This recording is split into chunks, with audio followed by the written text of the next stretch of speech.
Today, the first reading and the gospel reading are very closely related.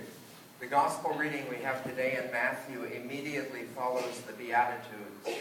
And if you remember, the Beatitudes are the same thing about what they were talking about in the first reading, about clothing the naked, feeding the hungry, and this sort of thing. And what they do is deal with two aspects of it.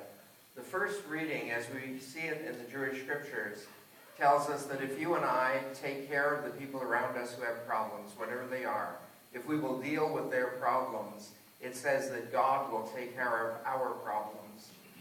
When they would read that in the Jewish tradition, they would see that that would mean that the Lord rewards the way we take care of one another by taking care of us. And that while that's part of it, I think there's a whole other part of it you can see in the area of psychology.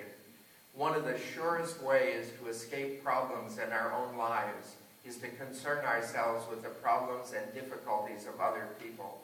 To the degree we're involved in helping and being about the problems that others have, it lessens and distracts us from our own. I would say that in the summers that I was in the seminary, one of the things that I did was work in a hospital. And I worked for a while in the emergency room. And it was amazing to me how many seriously injured people, let's say in an automobile accident, would come into the hospital having no knowledge of the serious injuries they had because they were bringing a child who'd been hurt. As soon as we got the child, then they knew what had happened to them. But it is one of the most remarkable things about human life, the amount of pain and difficulty you and I can escape simply by being interested in someone else's problems. When we move into the gospel account, this account of the light to all people is actually founded on basically a geographical thing there in Galilee. Where Jesus was preaching was right on the edge of the Sea of Galilee, and immediately behind him would be the town of Capernaum, and then there's this hill that rises. It's a very, very steep hill, and it's flat, almost like a mesa.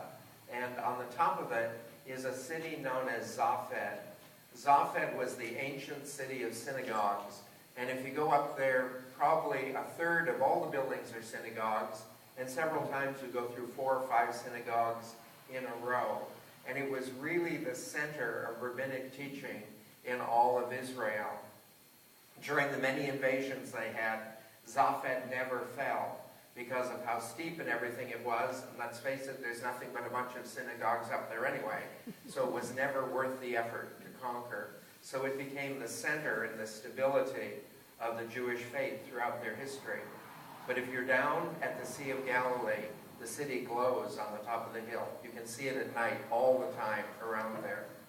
And what Jesus is calling the community to understand is by their care and concern for other people, but what they really do is witness to others, and they draw others to the church. Anyone here who has ever worked in the catechumenate knows that almost inevitably someone who comes to the catechumenate turned to the Catholic Church because of something they saw someone do, or something someone did for them, or something like that. It's never because of a sermon or something like that. It's because of something they saw or witnessed. And we put the readings together, and the Lord is calling us. There are 2 reasons for which you and I must be concerned for other people. One reason has to do with us. Our concern for others will lessen our own problems, and our concern for others will diminish our problems. The second thing is, it is the one thing that builds the church. It is the light in the world that draws people to Jesus Christ.